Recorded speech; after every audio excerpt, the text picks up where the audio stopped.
Sir, पूरे विश्व में क्लाइमेट चेंज की वजह से जो बदलाव आ रहा है पूरे विश्व में, उसके बारे में बात करना चाहती हूँ। हमारे देश में हाल ही में हिमाचल में बहुत बारिश हुई, सब कुछ बह गया, लोग हाहाकार बच गया। उसके बाद में चेन्नई में हुआ और महाराष्ट्र में हाल ही में हमारे बहुत बारिश हो गई। पहले तो बारिश नहीं थी, इसलिए हम परेशान थे कि बारिश नहीं है, हम कैसे करेंगे, किसानों का खास तौर पे। और अभी इतनी बारिश हो गई कि हमारी सब फसल बह गई है। तो इसके लिए सरकार की एक परमानेंट स्वरूप की उनकी योजना, क्योंकि हमेशा ये हर साल हम देखते हैं कि ये क्लाइमेटिक चेंज की वजह से ये सब परेशानियाँ होती हैं।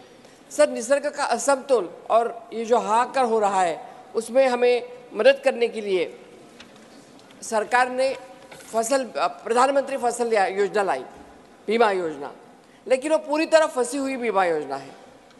परसों ही मेरे खुद के क्षेत्र में बीड़ में 54 रुपये आए बीमा के, और उसके फिर लोगों ने जुलूस निकाला उनका कि देखो सरकार ने 54 रुपये हमें दिए हैं। तो इस तरह से किसान सब तरह से मारा जा रहा है। पानी से कभी कभी पानी नहीं है, इसलिए कभी उनको परेशानी होती है कि सरकार उनको एमएसपी बार बार बोल के भी एमएसपी लीगलाइज नहीं हुई है। एमएसपी लीगलाइज करना आवश्यक है। अभी 2 डिसीजन ले लिए हैं सरकार ने, जिसका सीधा संबंध मेरे स्टेट के ऊपर पड़ता है। एक तो उन्होंने ऑनियन, प्याज जो होता है, उसको निर्यात बंदी कर दी है, उसका भी परिणाम हमारे किसानों को भुगतना पड़ रहा है। और दूसरा, इथेनॉल प्रोडक्शन के ऊपर उन्होंने पाबंदी लगा दी है। इथेनॉल प्रोडक्शन से हमारे जो बहुत सारे 1000, 150, 100 जो फैक्ट्रीज लगी थी जिसमें इथेनॉल तैयार होता था, और इथेनॉल पेट्रोल और डीजल में मिक्स होता था, पेट्रोल में, और उसकी वजह से हमारा पेट्रोल का कीमत कम रखने में मदद होती थी और हमारे किसानों को गन्ने का भाव अच्छा मिलता था। ये सब चीज़ों को ध्यान दे के पॉलिसी करना ज़रूरी है और वो सरकार करे।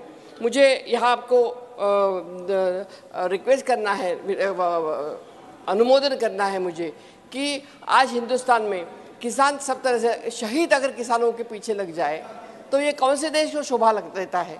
अगर मेरे पिताजी शहीद हुए थे स्वातंत्र संग्राम के लिए तो मुझे अभिमान लगता है, लेकिन मेरे पिताजी शहीद हुए किसानों की लड़ाई लड़ते हुए, वो भी आज़ाद हिंदुस्तान में। ये इस देश में हो रहा है, उसके लिए ध्यान देना ज़रूरी है। और मुझे लगता है कि आजकल के जो वातावरण है, जो लोगों को गुस्सा आ रहा है, जो यूथ जनरेशन हमारी फ्रस्ट्रेटेड है, इसका कारण ही यही है कि इकोनॉमिकली उनके हाथ में कुछ नहीं है, फ्रस्ट्रेटेड है। एजुकेशन की कीमतें बढ़ गई है, प्राइवेट एजुकेशन हो गया है, और सबसे बड़ी बात है कि किसानों को जब तक इन्होंने वायदा किया था 2022 में हम दुगनी उत्पन्न करेंगे, प्रधानमंत्री जी ने किया था जब 14 में चुन के आए, तो 2022 में दुगनी, कहाँ हुई दुगनी उत्पन्न?